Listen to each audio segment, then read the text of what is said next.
परिचय। किसी ढीले धागे से क्या आकृति बन सकती है? अर्धचंद्र की शक्ल कैसी होती है? आम बोलचाल की भाषा में वक्र का अर्थ है जो सीधा ना हो। गणित में वक्र सीधा भी हो सकता है। वक्र अपने को काट सकता है और नहीं भी काट सकता। अगर वक्र अपने को नहीं काटता तो इसे साधारण वक्र कहते हैं।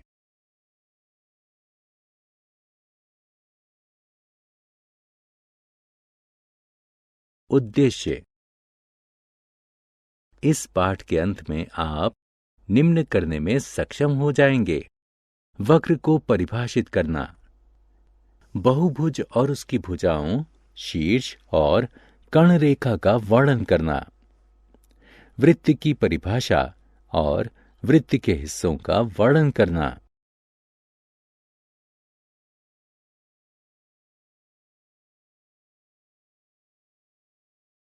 वक्र। राहुल के बनाए हुए दो आकार देखिए। पहले वक्र में ये एक बिंदु से शुरू होता है और किसी दूसरे बिंदु पर समाप्त होता है, लेकिन दूसरे चक्र में ये एक बिंदु से शुरू होकर उसी पर समाप्त होता है। पहले प्रकार का वक्र खुला वक्र और दूसरे प्रकार का बंद वक्र कहलाता है। वक्र में स्थिति। यहां आप एक चलती चींटी देखते हैं। बंद वक्र के संदर्भ में स्थिति ए पर चींटी वक्र के बाह्य हिस्से में या बाहर है। स्थिति बी में यह सीमा पर या वक्र पर है। स्थिति सी में चींटी वक्र के आंतरिक हिस्से में या भीतर है। बहुभुज को समझना। स्क्रीन पर दिखाई गई ये आकृतियां बंद वक्र हैं। इनमें से प्रत्येक वक्र की शक्ल अलग है। पहले 4 वक्र सीधी रेखाओं से बने हैं और ये बहुभुज कहलाते हैं। कोई भी वह आकृति बहुभुज कहलाती है जो रेखाखंडों से बनी साधारण बंद आकृति हो। बहुभुज के हिस्से। रेखाखंड A B, B C, C D, D E और ई ए बहुभुज A B C D E बनाती है। ये बहुभुज की भुजाएं हैं। कोई भी दो भुजाएं जिनके अंतिम छोर साझा हों वे आसन्न भुजाएं कहलाती हैं, जैसे ए बी और बी सी और सी डी और डी ई और ई ए आसन्न भुजाएं हैं। दो भुजाओं के मिलने वाले बिंदु उसके शीर्ष कहलाते हैं। यहां ए, बी, सी, डी और ई दिए गए बहुभुज के शीर्ष हैं।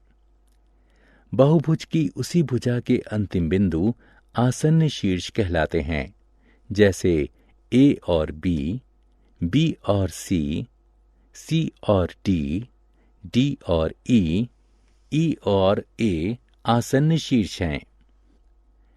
गैर आसन्न शीर्ष को जोड़ने वाले रेखाखंड बहुभुज की कर्ण या त्रियक रेखाएं कहलाते हैं, जैसे ए सी, ए डी, बी ई, सी ई दिए गए बहुभुज की कर्ण रेखाएं हैं।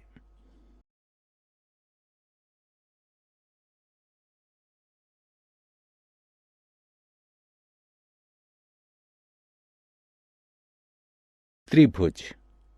कोण कोई बंद आकृति नहीं होती। कम से कम भुजाओं वाली कोई भी बंद आकृति त्रिभुज होती है।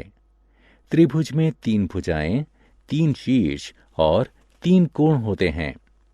दी गई आकृति में ए बी सी एक त्रिभुज है, या ए बी सी और सी ए 3 भुजाएं हैं। ए, बी और सी 3 शीर्ष हैं। 3 कोण हैं, सी ए बी सी और बी सी ए। चतुर्भुज को जानना। पुस्तक का पृष्ठ चतुर्भुज कहलाता है। इसकी 4 भुजाएं, 4 शीर्ष और 4 कोण हैं।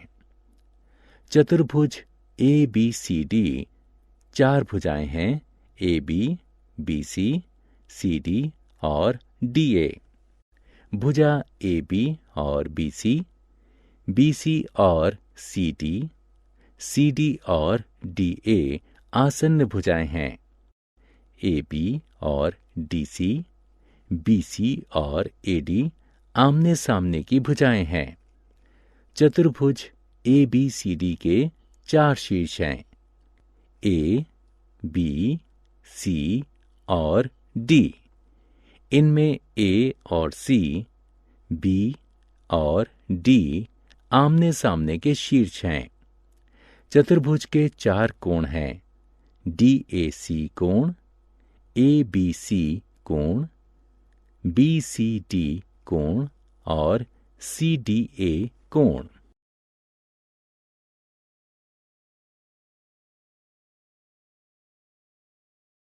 वृत्त और इसके हिस्से। आइए एक और आकृति का अध्ययन करें। ये एक वृत्त है। ये एक साधारण बंद वक्र है जो बहुभुज नहीं है। वृत्त का हर बिंदु केंद्र से समान दूरी पर है। वृत्त के केंद्र को वृत्त के किसी भी हिस्से से जोड़ने वाला रेखाखंड वृत्त का अर्धव्यास कहलाता है और वृत्त के केंद्र से गुजरने वाला रेखाखंड जो वृत्त के किन्हीं 2 बिंदुओं को जोड़े वह वृत्त का व्यास कहलाता है। किसी भी वृत्त के अनगिनत अर्धव्यास यानी त्रिज्याएं हो सकती हैं। इसी तरह किसी भी वृत्त के अनगिनत व्यास हो सकते हैं। वृत्त पर 2 बिंदुओं को जोड़ने वाली रेखा वृत्त की जीवा कहलाती है।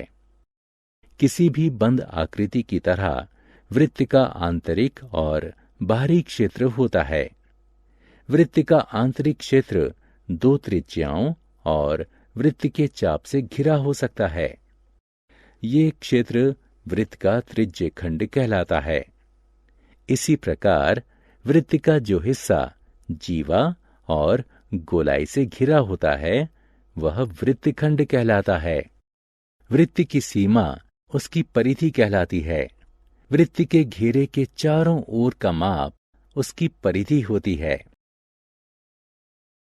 सारांश। आइए हमने जो कुछ सीखा है उसे संक्षेप में दोहराएं। साधारण वक्र वह है जो अपने को नहीं काटता। वक्र के सिरे अगर जुड़े हों तो वो बंद वक्र माना जाता है अथवा उसे खुला माना जाता है। बहुभुज एक साधारण बंद वक्र है जो रेखाखंडों से बनता है। त्रिभुज और चतुर्भुज बहुभुज हैं जो क्रमशः 3 और 4 भुजाओं से बनते हैं। वृत्त एक निश्चित बिंदु से समान दूरी पर घूमने वाले बिंदु का पथ है।